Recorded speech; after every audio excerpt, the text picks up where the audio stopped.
इतना बोलकर प्रियम ने घर का दरवाजा खोल दिया। अंदर चलो, पिछले कुछ सालों से ये घर तुम्हारा इंतजार कर रहा है। आज जब तुम्हारे आने से पहले तुम्हारे आने की खबर आई तो चलकर देखो तो दीवारें कहीं रो तो नहीं रही।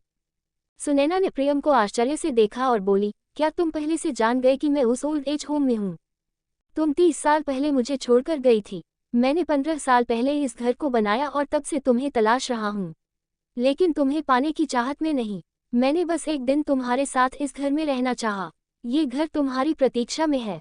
मुझे 2 साल पहले तुम्हारे पति की मृत्यु की जानकारी हुई। ये भी पता चला कि तुम दिल्ली में रहती हो। जब वहां पहुंचा तो पता चला तुमने दिल्ली छोड़ दी है, लेकिन मैंने तुम्हें खोजना नहीं छोड़ा। 1 सप्ताह पहले तुम्हारे उस ओल्ड एज होम में होने का पता चला। सुनैना प्रियम के करीब आई और बिना झिझक उसके चेहरे को अपनी हाथों में थामकर बोली, तुम मेरे साथ इतने नॉर्मल क्यों हो? तुम्हें तो मुझसे नफरत करनी चाहिए। प्रेम में एक अलविदा कहना तो बनता है। मैंने तो तुमसे वो हक भी छीन लिया। प्रियम ने सुनैना के हाथों को चूमकर कहा, तुम्हारे जाने का और जाकर न आने का दर्द बहुत है, लेकिन नफरत, अगर मेरी आंखें तुम्हारी विवशता नहीं पढ़ पाती तब भी शायद नहीं करती। तुम्हारे लिए मेरे प्यार को कोई घृणा छू नहीं सकती। वैसे भी एक बात है जो तुम नहीं जानती। प्रियम कहते कहते रुक गया और उसकी कुछ खोजती सी दृष्टि को अपनी दृष्टि से बांधकर सुनैना ने पूछा, क्या नहीं जानती मैं?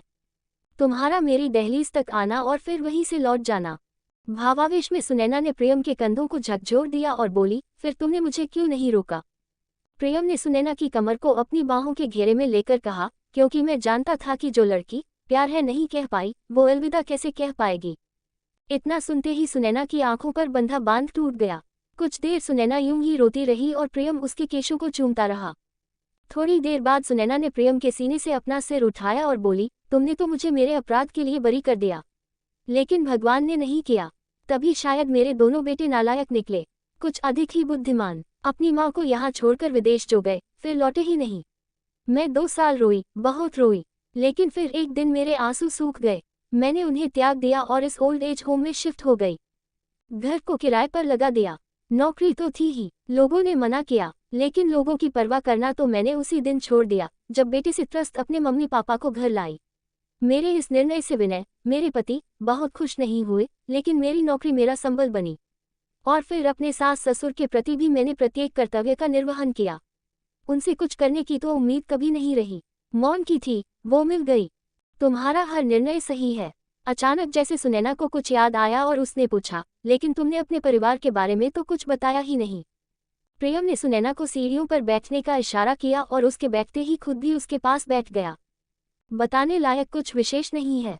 तुम्हें याद होगा हम एक बच्चा गोद लेने की बात करते थे, तो मैंने एक बेटी गोद ली है। उसका नाम नैना ही रखा है, जैसा तुम चाहती थी। आजकल दिल्ली यूनिवर्सिटी से ग्रेजुएशन कर रही है। बस। सुनैना की आंखें प्रियम से हट ही नहीं रही थी।